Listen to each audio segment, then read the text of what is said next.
while your day is winding down. They're just getting started. This is South Coast Tonight with Chris McCarthy and Marcus Farrow. They've got you covered on all the news of the day, from local issues to politics on both sides of the aisle. This is the place where the movers and shakers come to be heard, to listen, and where they're held accountable. This is South Coast Tonight on WBSM.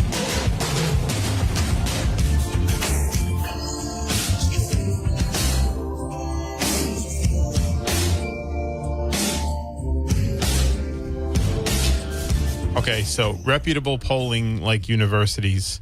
Quinnipiac is one of them. Suffolk. There's another Dave one. Paleologos. He's at Suffolk. Yes. Is that any relation? I believe, but Phil and Phil used to have him on quite a bit. I'm not sure if they're officially related. Okay. But he used to be on with Phil quite a bit.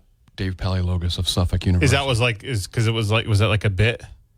Like, oh, look, we have the same name. And then I think they'd do the polling. Okay. I don't think they stuck with just simply similar name humor. I think they went on from there. But 508-996-0500. Let's go to the phones. Good evening. Hey, how's it going, guys? What's good. up? How you doing? Pretty good. So I've been hearing a lot about rent control lately.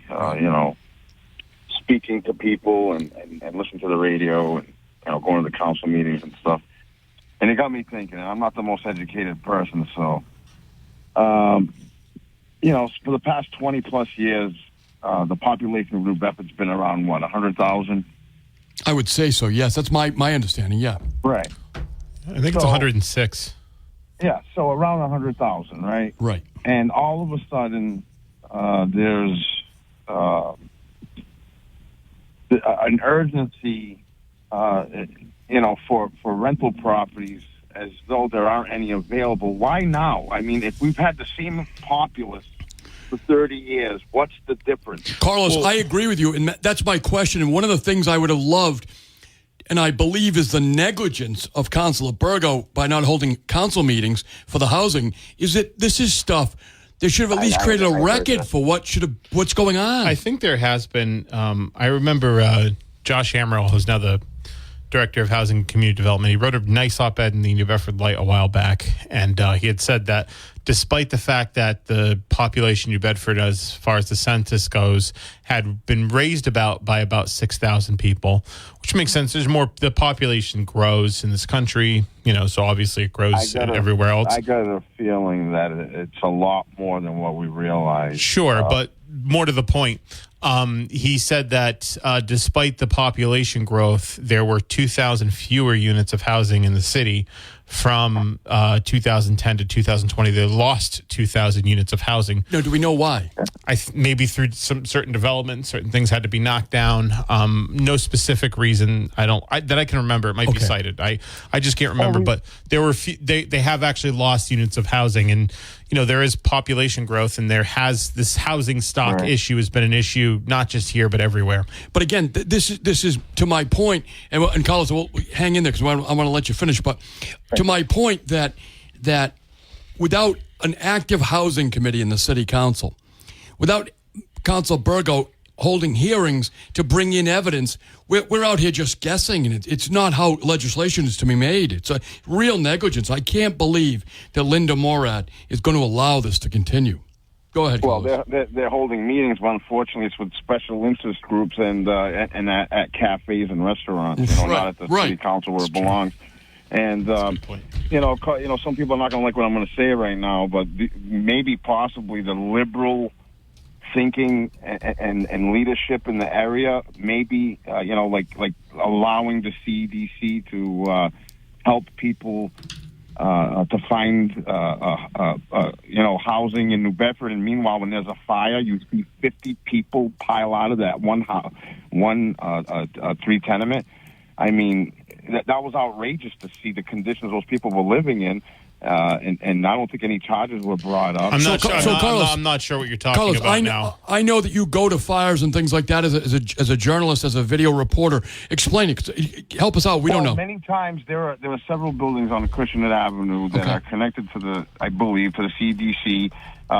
They have agreements where they find apartments for people. But anyway, there's been 2 occasions where I've seen this happen. Center for Disease Control? Yeah. CEDC. Hold on, you broke up, Carlos, I think. Oh, I'm sorry, the CEDC? What is that? What is that? It's on Acushnet Avenue. Oh, I know. Oh, Corinne Williams Group. Correct. So, I thought he was saying the CDC So did well. I. So did I. All right, I know what you're talking about. Go ahead. So there's been 2 different... I'm sorry, it's my Portuguese... it's all right. It's okay. It's all right. It's the Portuguese in me. There's been 2 occasions where there's been major fires with very large buildings, right? That should, maybe have a capacity of maybe, I don't know, 15 people living in it or whatever. But meanwhile, you see 40 to 50 people evacuate from that one building. You know what I mean? So they're coming obviously from out of town, different states, possibly different countries. Sure. Not sure if they're legal or illegal, but they are living in conditions that aren't safe.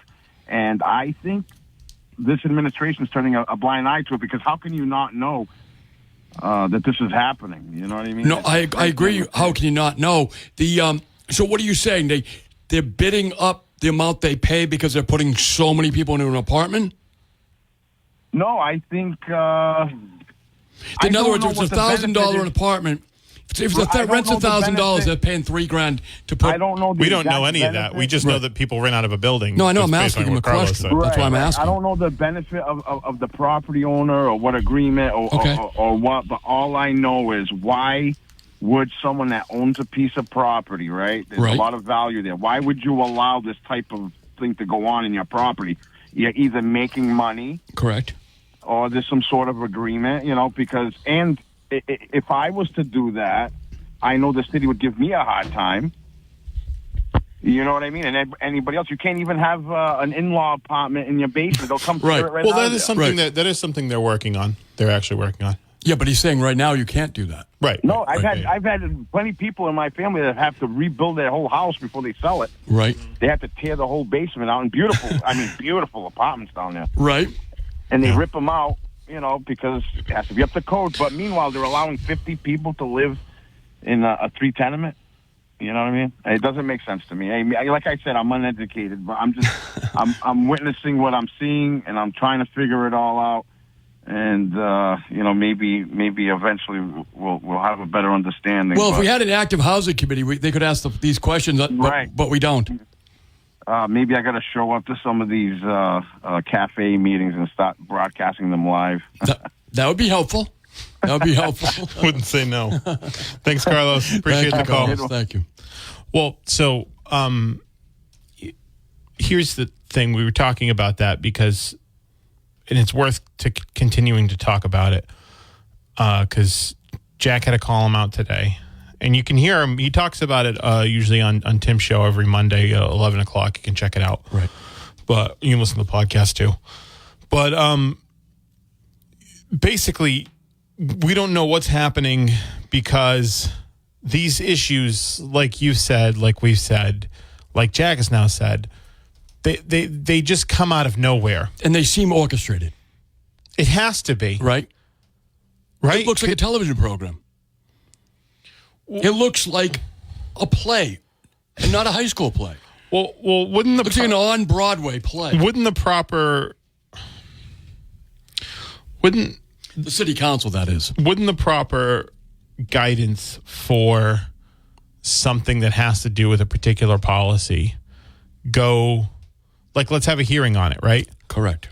Not like the rent control thing, again, it seems less egregious to me than the CPA thing seems the most egregious to me, because that one seems to be entirely based on the whims of one person. Let's face it, there's something for all of us to be upset about. Yeah, there is something. Right? And it's not just it's process, and then it's results. Well, the point I'm trying to make is we know there's anecdotal and actual evidence that housing is a problem, not just in New Bedford, but everywhere. So that makes a little bit more sense to me than the CPA question, which is a proposal by Council President Morad to gut the funding, the community preservation funding for New Bedford. Right. Well, it's not just her now, though, because look at how many went along with it.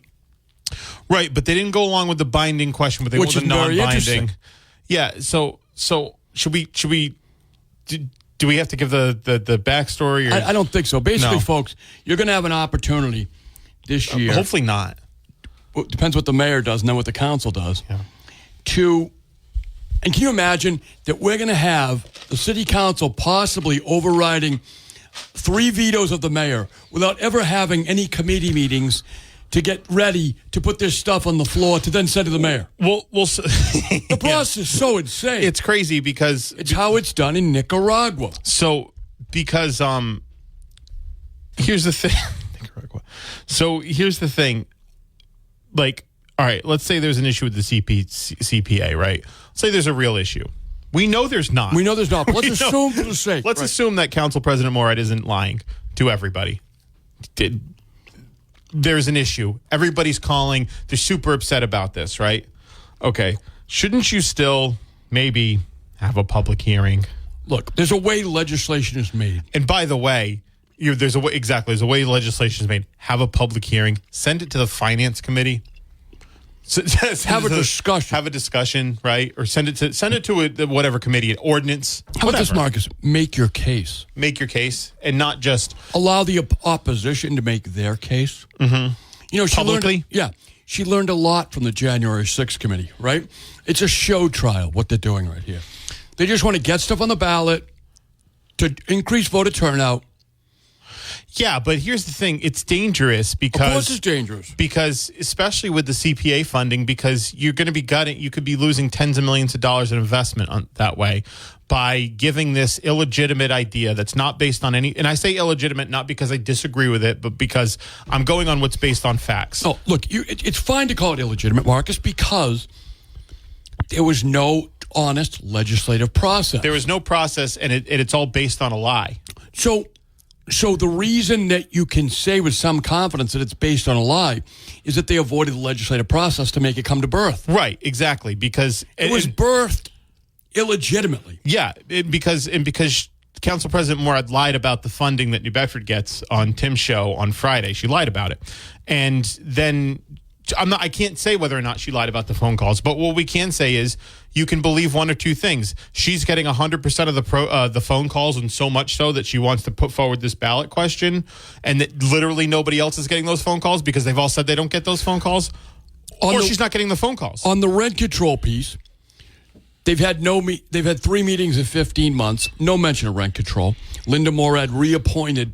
Now, so look, Ian Abreu made Council Burgo the chairman of housing 15 months ago. I think it was a good appointment. It was what Council Burgo wanted. He campaigned on it. Ian Abreu was right to appoint him, give him a shot. Everyone, when they knew, you got to give him a shot. He gave him a shot. Linda Morad never should have reappointed him. The fact that he held 3 meetings in 12 months, Linda never should have reappointed him. We'll see. Well, on what record would she reappoint him? I'm curious. Yeah, I think that here's the thing. I think that there's an opportunity for Shane to lead on this, and I think he has done work outside of the council to lead on it. And frankly, the committee was made. You can't really be defending because no meetings in 3 meetings in 15 months. Well, I think there were some points. Probably should have been more meetings, but I think there had to be more meetings. Sure, I think there was some points to be had about him. First of all, just starting off, most freshmen don't get a chairmanship. I got a chairmanship when I started out. The select board? Yeah. Okay. Most freshman city councilors don't get a chairmanship. Right. They never do, right? No, well, I don't know. We haven't seen. This is the first time I've seen it. Most in their, not freshmen, but in their very first year, I should say, not freshmen. Yeah. In their very first year, not maybe in their second year, but in their very first year in the council, because those committees are yearly. So most first-year city councilors don't get a chairmanship. They did have to do ARPA, and there was a lot of extra hearings that were surrounded on that allocation of $65 million. Right. And then, but I will tell you that I think there was probably more time and space after all of that ARPA funding. I will tell you that my understanding is other people involved in those ARPA discussions say Council Burgo had no role. Well, they can come on air and talk about it, I guess. I will tell you I will tell you that my sources told me he had nothing to do with those ARPA discussions. And I don't think that my source is not going to have any problem telling you that. Great. Looking forward to that. He's on this station all the time. Okay. But my point, but even if you give him the first year, what's the problem with the second year? He's had no meetings in the second year. I guess it's March now. I think that, like I said, I think that there has been some things, and I actually don't think this is But then my point whether or not who's chairing this committee is I think the point is that they're not bringing it to these important questions to any committees. Well, I agree with you. That's the real important point. So my point is that by having no meetings, there was no opportunity for any discussion. So then suddenly, when he wanted to bring forward the rent control, but and when Linda wanted to bring it forward, they just brought it forward. It had no legislative process. What should have happened is they should have sent it to committee. Yes. I agree with you. Yeah, because I think should have sent it to committee. I think that would have been the process and had hearings on it. Right. Because it's a major policy proposal. Correct. Whether you agree with it. Look, and by the way, I would say that if you're a supporter of rent control, you have to realize that they've really hamstringed your proposal by having an illegitimate legislative process. It's come out of the gate as opposed to slowly coming through the legislative process. Hearings, people getting to raise questions, raise solid points as to why it's a good thing. To just have it appear on the agenda, no conversation, and move directly to the ballot is no credit for those people who want the policy. Right. And we've heard that there's been discussions with advocacy groups and stuff, and that's all well and good, but that all needs to be had out in public. It's the law. That all needs to be had out in public. The reason we have public... Look, Marcus, again, it is once again showing the real disdain the council has for the open meeting law. Yeah, I think you're right. By not having hearings in committees, it avoids creating a record. Yeah. Right. Because I think... You can have meetings with a home group, which is very fine. There's no public record law for that. Right. And I think they're doing good work. They've got HUD coming next in a couple weeks. And I plan on going to that meeting, actually, because I think that group is actually doing a lot of good work. And again, that's because Carl Alves and Councilor Burgo have made that coalition, and they're an effective coalition.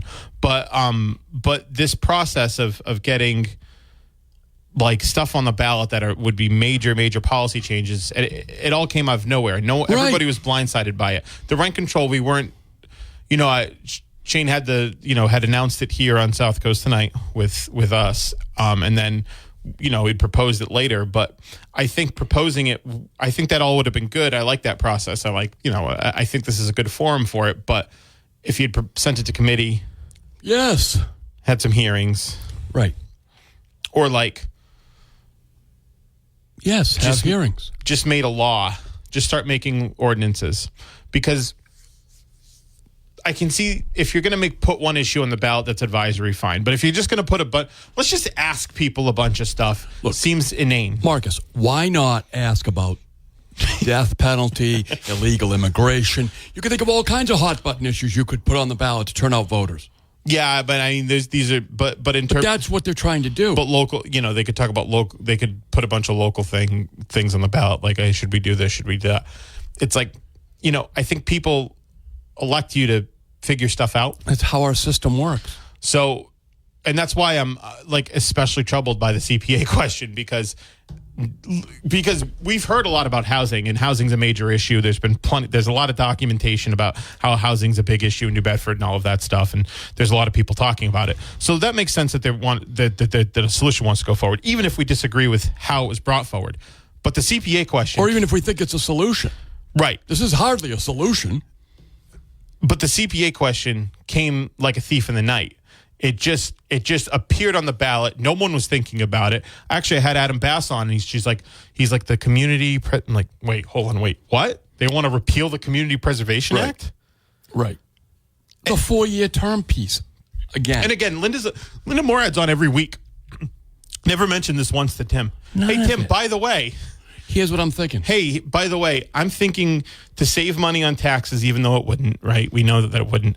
To save money on taxes, I'm going to gut, tens of millions of dollars in future funding for the city, right? I'm gonna do that. She could have brought that up at least once. Or here's something my constituents have been calling me about. Yeah, I've been getting a lot of calls about that. Create a track record. There's no track record. Provided that they did, which they didn't. No, but that's what I'm saying. That's how you. It's another reason why you can question that is because you've never brought it up before. Yeah. In other words, all the appearances she's had on Tim's show, she never brought it up. No, not once. None of the other councils have brought it up. In fact, as you pointed out, and then Jack Spillane has in his column today, Maria Giesta and Brad Markey both said that they have never gotten these calls. Ian Abreu also said he never got these calls. Ian Abreu as well. Shane Burgo said he never got these calls. Correct. Shane Burgo said it as well. So, and there were people that voted against the non-binding that voted against the voted against the binding question that voted for the non-binding question. Well, this which is the real same thing. It just takes longer. It's if you remember too, and again, I encourage folks to go to the website. You can look at the old video of the meeting and move it back and forth. After the question on the non-binding, Linda reminds her colleagues, like a true salesman, remember, whatever the voters decide, that's what we have to do. If the voters repeal this, even though it's non-binding, we still have to do that. That's what she says. She sinks the hook into her colleagues. So that is why I found it so egregious that Shane Burgo, who originally voted against the binding one properly, seconded her motion to allow it to live, to be voted on, where it passed. Had he not seconded it and waited the room for someone else to second it, it finally got to a vote, and now it's going to appear on the ballot, although the mayor's going to veto it. The mayor's going to veto it. And now will they override him? What's your count, Marcus? If it's right now, Abreu wasn't there, but he's not going to vote for the override. Right. So right now the count's 7-4. What do we think Burgo's going to do? Does he stick with Linda, or does he stick with what he originally wanted to do, which is have the CPA? Remember, folks, CPA is money for housing. Yeah. Right. I mean, he said that too. Right. He knows. There's no way of not knowing. Yeah. And even if you don't have a housing committee meeting, get 15 months. Good evening. Hey, guys. Hey, what's going on? Hey, the last time I was arguing with a relative who's a liberal, they were using a litmus test to, kind of smoke me out. They kept saying, "Who won the last election? Who won the last election? Who won the last election?" Right. So, and I had to answer. Right. They're talking about Donald Trump and his claims. I want to ask you guys, what do you think? Did Donald Trump do the things they said he did? Did Jesse Smollett suffer the ignominies, or however you say it, that he did? He's in prison, isn't he? Did Hunter Biden not do anything wrong? Did the FBI not cover up the Hunter Biden laptop? I mean, there's we're living in a kind of an altered state. Some things may be true, maybe they're a complete lie. Do we know which ones are which? Oftentimes, it's very hard to tell what is the truth. So, what do you think? You think? Well, what do I think, or what do I know? That's entirely different. Well, no. What do you think? Do you think Donald Trump was responsible for the the Silicon Valley bank failure? Because I do not. I do not. I do not, because I'll tell you why. It's governed by state regulators. That's why I don't think Trump had anything to do with it, quite frankly. Well, I think it's governed by the Federal Reserve, right? It's governed by state bank regulators. They're the ones who seize control of it because they're the ones who have direct responsibility for the bank. So, no, Trump had nothing to do with it. He's never been involved in the government of California. No, but they were accusing him of backing off the Dodd-Frank regulations, right? And what if everybody knows, it was actually, he signed off on congressional lawmaking. Correct. That raised the... And one of the advocates for it was Barney Frank. Raised the threshold for strict scrutiny, if you will. Yeah, one of the advocates for repealing that portion of Dodd-Frank, and it's an enormous law. If you ever look through it, I couldn't commit it to memory, but I've looked through quite a bit of it. Maxine Waters, because her husband was an independent. And Barney, Maxine Waters is thick in this one. She was big, and she was a banking chairman. Her husband's very involved in banking. But Barney Frank, who was the director of on the board of directors of a bank, actually lobbied for the repeal of some of the regulations for his own law, which was legitimate because he recognized that he felt having more experience and the law being in place was the right thing to do. I mean, that's what happens. People who make laws lobby laws. I'm not even sure they made the wrong votes when they made them under the logic they were using at the time. It's correct. Just that if you look who was lobbying for what, like. And then the president says, "Well, it's not going to cost the taxpayers $1." It's like, and come on, who's kidding? Of course, it's going to cost. How many times are we going to let the wool pull over our eyes and not realize that, the people that are talking and calling in and listening, we're kind of on the periphery of what's really driving things. Well, on the national level, Bailouts SVB for Bank, billionaires. right? Thanks for the call. We appreciate it. Good evening. Welcome to South Coast Tonight. I'm Marcus, and I'm Chris McCarthy. Yeah. So back to what's happening here. It's kind of like we said. It's kind of weird to just put on let's just ask people a bunch of stuff, right? Again, I understand if it was just the rent control question, I would feel as though that was a little bit more palatable. But asking about I'm curious why. Well, because we know housing is an issue, right? And they're trying, but there's a lot of solutions besides rent control, right? So to leave it down to do you want rent control or not want rent control? That's what I'm saying. That's a very serious thing. But what I'm saying is that when you pair that with, do you want the mayor to have a 4-year term, even though they just voted on it? Totally agree, Mark. And also, do you want to repeal this? Do you want to gut all this funding that nobody's asked right. anybody to do? Right. Part for housing, part for community development. I mean, Marcus, the complexities of these issues is so enormous. The unintended effects, the intended effects are so enormous. That's why a legislative process was designed hundreds of years ago. I would feel better about this discussion on rent control, rent stabilization, whatever, if it just went through, just start working on it. Yes. You know what I'm saying? Just start, stop asking people a bunch of stuff because you are supposed to know the stuff anyway. Or at least have an opinion. Or by now have developed it through the legislative process. Right. Let's go to the phones. Good evening. Hi, guys. Hey. Keep it up. It's interesting. Thank you. Now, I did go to a meeting this afternoon from Carl Ives at Keith's Middle School. Oh, how was it?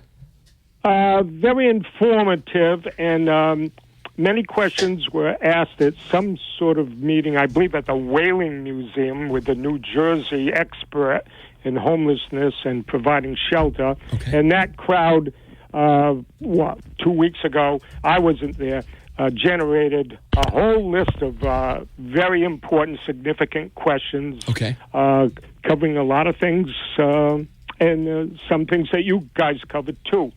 So basically, I'm interested in the Lieutenant Governor's appearance tomorrow night after 8 o'clock on your show, correct? Yes. Yeah. Now, you won't be taking any call-in questions, will you? No. All right, but you know what I would hope you would do? Okay. Send a memo to the mayor requesting that he listen in on it and find out more about how they're handling the Boston City Council's movement on it. Oh, I was going to ask her. You could.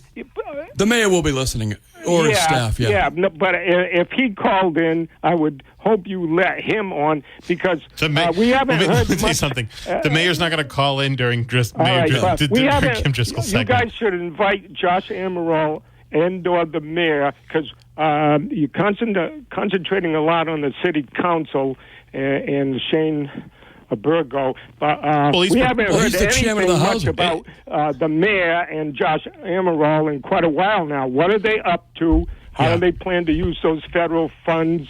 Is there any debate amongst them about how to use it, etc.? We're not being informed in what the mayor has as a solution to the problem. If he's going to, he's building 140. You got 140 houses in the pipeline right now, homes rather. And they did announce $3 million to be directed towards homelessness issues. I learned at the meeting tonight from Josh Amaral's co-partner, Jen something or other. She was reluctant to say it, but apparently the rental situation includes 54% of the population, or the majority of New Bedford is at some risk.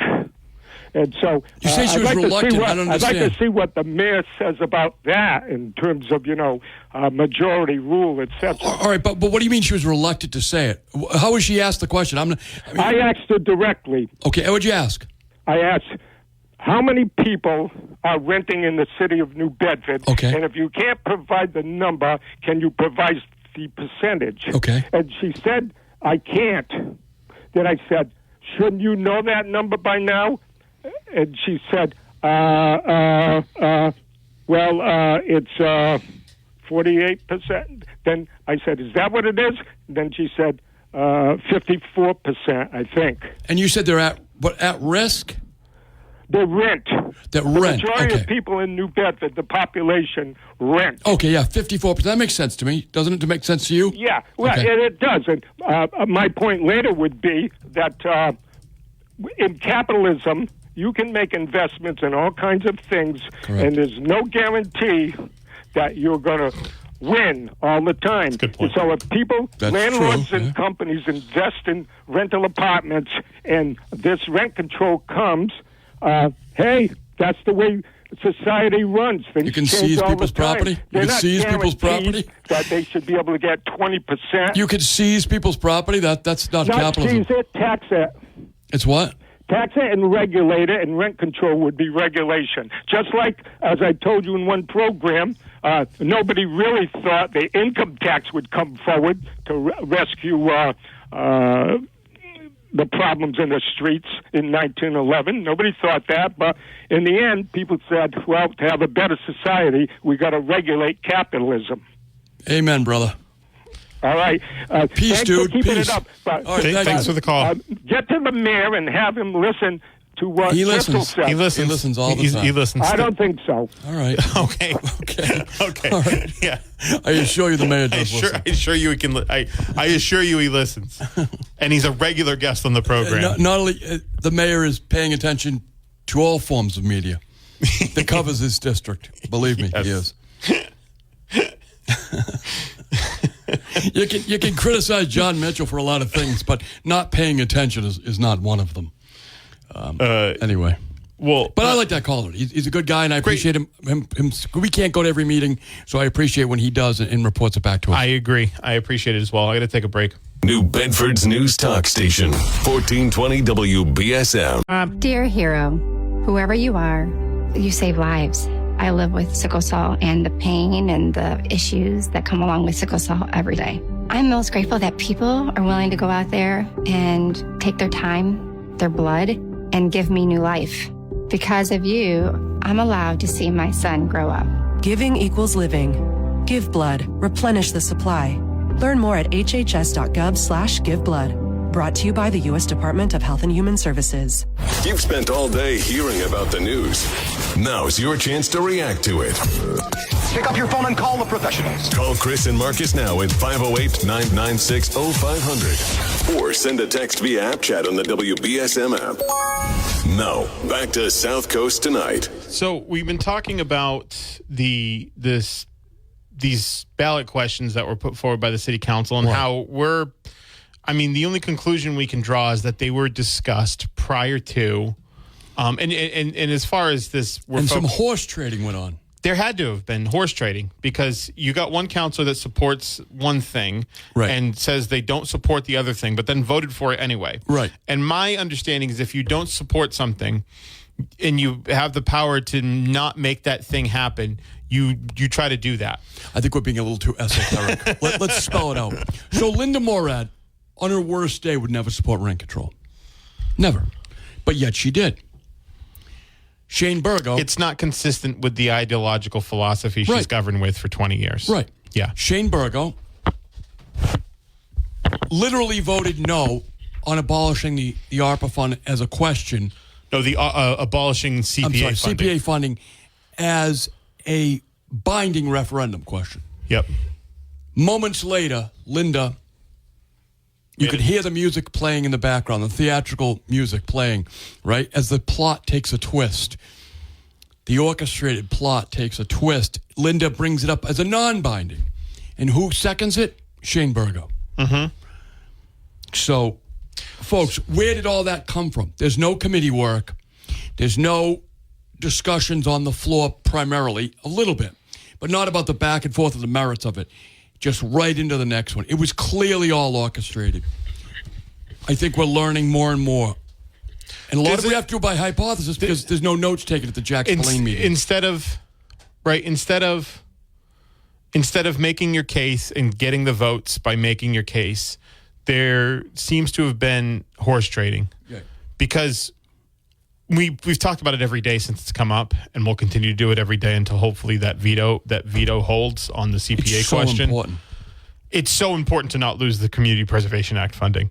$7.2 million in leveraged funds. It's so important to have an active working legislative process. Yeah, that too.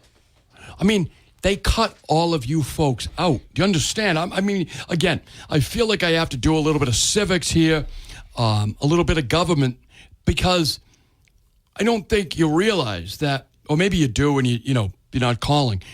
You're just sitting home frustrated because you realize by cutting out the legislative process, they're cutting out your ability to understand what is going on in the government with your money and possibly your property, with the future of your government, whether it's going to be a 2-year or a 4-year term. That's a big deal, folks.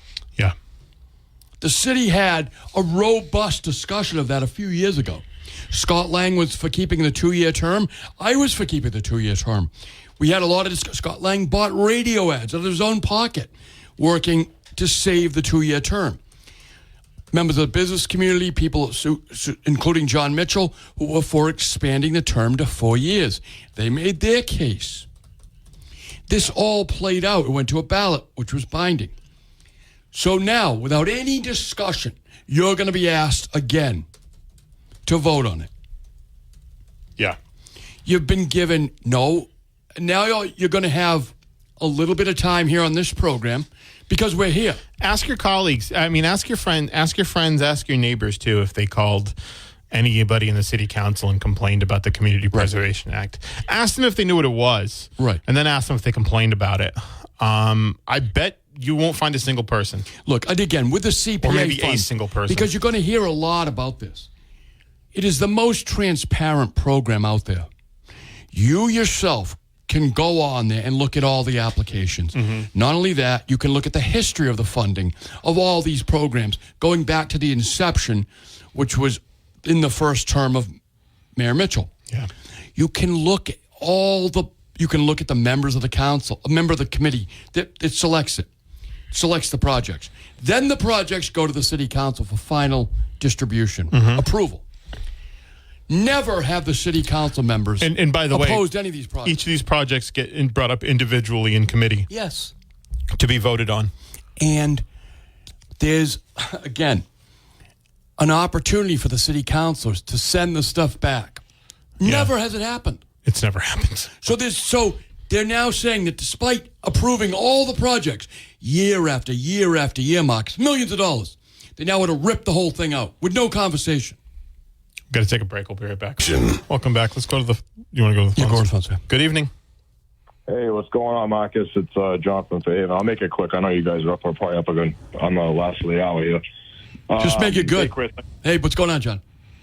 Hey, so I know it's completely off topic. I like to talk about Fairhaven a lot. No, we like Fairhaven. We live in Fairhaven. Yeah, I know. Listen, the Hedge Street project, Marcus, you're familiar with that. You were part of the you're part of the DPW, right? Yeah, not anymore. I stepped down. Did you step down? Yeah. When was this? Recently? Yeah. Had to have been. Yep. Well, maybe I'll go for your position. You should. You can write a letter to the select board. Really? All right. Mm-hmm. All right. I'll look into it. Yeah. No. So I called a few weeks ago probably been about a month ago, but about that manhole cover that's sinking at the top of Hedge Street. Mm-hmm. And I called the DPW. I talked to a lady. She said that she would pass it up to whoever it has to be. I know that there has to be. There's a process, obviously. Yeah. Got to go to the right people or whatever, and they got to assess it. But I just want to say that I live at the bottom of Hedge, and the project was phenomenal. It was done quickly. I believe it was PA Landers that did it, and the street was transformed beautifully. Sidewalks, everything. I mean, beautiful transition from the old road that we used to have when they did all the old sewer pipes. Are you just bragging for you? What are you selling your house? You just bragging about how nice the neighborhood is now? No. I'm complaining about that damn pothole at the top of Hedge Street. My truck, I drive a truck, a GMC. It's got an extra wide wheelbase. I redid my whole truck, so it's got like nice big wheels on it. Right. And I can't seem to figure out what side of the street to go on because my truck's so wide. So every time I go up the street, my one side of my truck always takes the brunt of the force of that pothole. Have you looked into getting a unicycle? Yeah, I should, right? Right? That way you can make a decision yourself. Right? Yeah. No, I just, I'm just saying that, the company that is up there doing that, they stopped doing that. I don't know if it's because of